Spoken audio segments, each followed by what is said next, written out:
The year is 2025, a year that will be remembered for many reasons, but particularly for the end of an era in British transportation history. A piece of British history has come to an end. The Royal Mail trains, which have been a staple of the British railway system for nearly 2 centuries, are no longer in operation. Royal Mail, for the first time in almost 2 centuries, has stopped using its own dedicated trains to transport letters and parcels. This decision marks a significant shift in how the postal service operates. This marks a huge change for an institution so deeply entwined with the railway. The sight of these red trains has been a familiar and comforting one for generations. For generations, the sight of a Royal Mail train speeding through the night was a familiar one. These trains were more than just a mode of transport.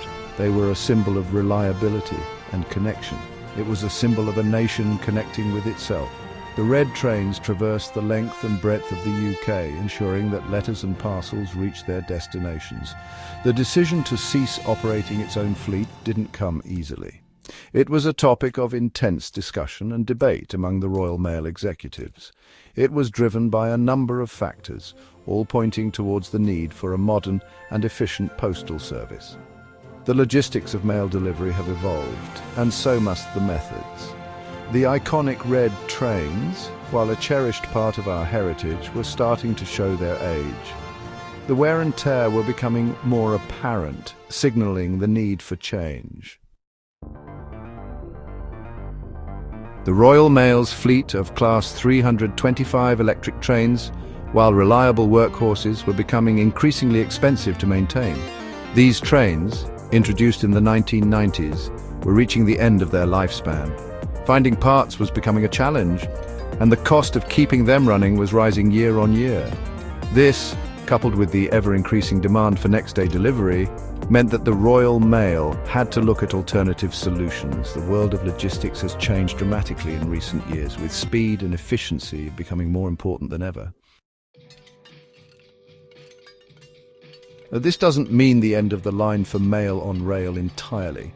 While the dedicated Royal Mail trains may no longer be a common sight, the railways will still play a crucial role in the transportation of mail across the country. Royal Mail will still be using trains to move mail up and down the country.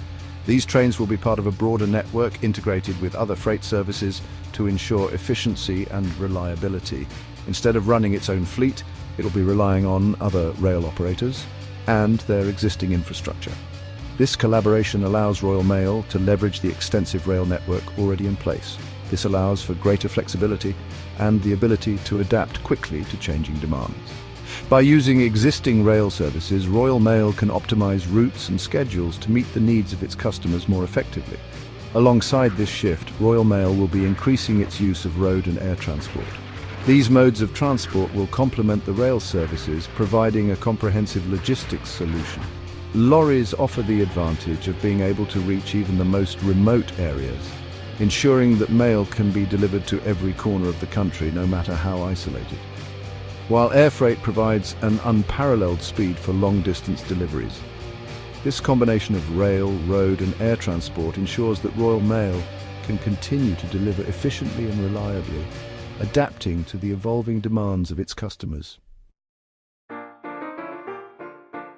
The end of Royal Mail's dedicated train services brings to a close a fascinating chapter in postal history, that of the Travelling Post Office, or TPO. These trains were a marvel of their time, representing a unique blend of transportation and communication. They were not just about moving mail from one place to another. They were about ensuring that the mail was sorted and ready for delivery by the time the train reached its destination. These weren't just trains that carried mail, they were mobile sorting offices. Inside, postal workers would work tirelessly, sorting through letters and parcels with incredible speed and accuracy. The interior of these trains was a hive of activity, with workers dedicated to ensuring that every piece of mail was correctly sorted. Postal workers would sort mail by hand as the train thundered through the night, ensuring that letters and parcels arrived at their destination as quickly as possible. The rhythmic clatter of the train on the tracks was a constant backdrop to their work, a reminder of the urgency and importance of their task. The TPO system, while incredibly efficient for its time, was eventually phased out in the early 2000s. The last journey of a TPO train marked the end of an era, a poignant moment for those who had worked on these trains and for the communities they served. The rise of automated sorting systems and the need to handle ever-increasing volumes of mail meant that stationary sorting offices became the more practical option. These modern facilities, equipped with advanced technology, can process mail at a speed and scale that the old TPO trains could never match. Yet the romance of the rails and the legacy of the travelling post office continue to hold a special place in the history of postal services. Royal Mail's decision to cease operating its own train fleet is a sign of the times. It reflects a need to adapt to changing circumstances and to embrace new technologies. While the site of a dedicated Royal Mail train may be consigned to the history books, the organisation's commitment to delivering the nation's mail remains as strong as ever. This move will allow them to focus on improving efficiency, reducing costs, and minimising their environmental impact. The trains may be gone, but the Royal Mail is here to stay.